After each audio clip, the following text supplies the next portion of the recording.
ದಕ್ಷಿಣ ಕನ್ನಡ ಜಿಲ್ಲೆಯ ಕಡಬ ತಾಲೂಕಿನ ಗೋಳಿತೊಟ್ಟು ಗ್ರಾಮದಿಂದ ಬೆಳ್ತಂಗಡಿ ತಾಲೂಕಿನ ಕೊಕ್ಕಡಕ್ಕೆ ಸಂಪರ್ಕ ಕಲ್ಪಿಸುವ ರಸ್ತೆಯೊಂದರ ಕಾಮಗಾರಿಯಲ್ಲಿ ಭಾರೀ ಪ್ರಮಾಣದಲ್ಲಿ ಕಳಪೆ ಕಾಮಗಾರಿಯ ಆರೋಪ ಕೇಳಿಬಂದಿದೆ. ಲೋಕೋಪಯೋಗಿ ಇಲಾಖೆಯ ಅಧೀನದಲ್ಲಿ ಬರುವ ಈ ರಸ್ತೆಯ ಕಾಂಕ್ರೀಟ್ ಹಾಕುವ ಕಾಮಗಾರಿ ಸುಮಾರು 2 ಕೋಟಿ ರೂಪಾಯಿ ವೆಚ್ಚದಲ್ಲಿ ನಡೀತಾ ಇದೆ. ಆದರೆ ಇಲ್ಲಿ ಕಾಂಕ್ರೀಟ್ ಮಾಡುವ ಸಮಯದಲ್ಲಿ ಮರಳನ್ನ ಗಾಳಿಸಿ ಸ್ವಚ್ಛ ಮಾಡದೆ ಹಾಗೆಯೇ ಹಾಕಲಾಗ್ತಿದೆ ಅಂತ ಹೇಳಲಾಗ್ತಿದೆ.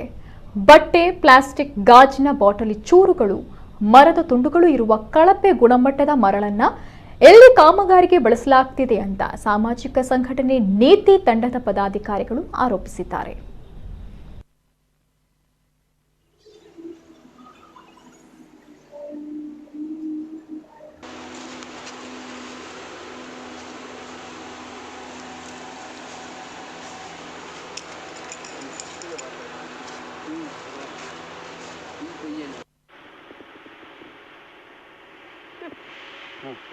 ಅದನ್ನೇ ಬಿಡಂತೆ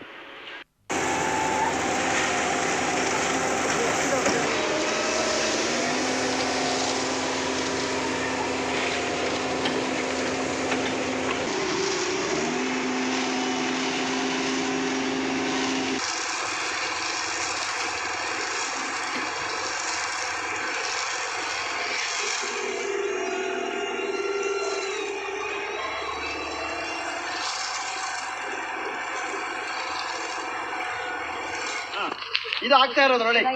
ಇದು ಈ ಕಲ್ಲು ಹಿಂದೂರ ಇದೆಲ್ಲ ನೋಡಿ, ಕಾಮಾರಿಕೆ ಅಂತ. ಯಾವ ಕರ್ಮಕ್ಕರೆ ನೀವು ಕಾಮಾರಿಕೆ ಮಾಡ್ತಾ ಇರೋದು? ಯಾವ ಕರ್ಮ? ಅದಕ್ಕಿಂತ ಅವ್ರಿಗೆ ಚೆನ್ನಾಗಿ ತೊಂದರೆ ಇಲ್ಲ, ರೋಡ್ ಮಾಡೋ ಅವಶ್ಯಕತೆ ಇಲ್ವಲ್ಲ. ಆನಂತರ ಬರೋ ದೊಡ್ಡ ಉದ್ಘಾಟನೆ ಮಾಡ್ಲಿಕ್ಕೆ ಎಷ್ಟು ಟೈಮಿಗೆ? ಎಲ್ಲ ಕಾಮಾರಿ ಚೆನ್ನಾಗಿದೆ ಅಂತ ಇದೇನು ಚೆನ್ನಾಗಿದೆ ನೋಡಿ. ಇಷ್ಟೆಲ್ಲ ಕಲ್ಲು ತಂದು ಹಾಕಿರೋ ತೋರಿಸ್ತಿಕೊಡ್ತೀನಿ. ಇದಂತೆ ಕಾಂಕ್ರೀಟ್ ಬಂದ್ರು ಕಲ್ಲು ನೋಡಿ, ಮರ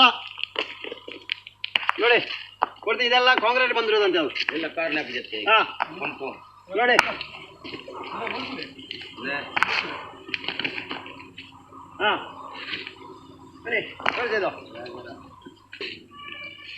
ಇದು ಕಾಂಕ್ರೀಟ್ ಬಂದಿರೋ ಐಟಮ್ ಇದು ನೋಡಿ ಹೆಂಗಿದೆ ಅಂತ.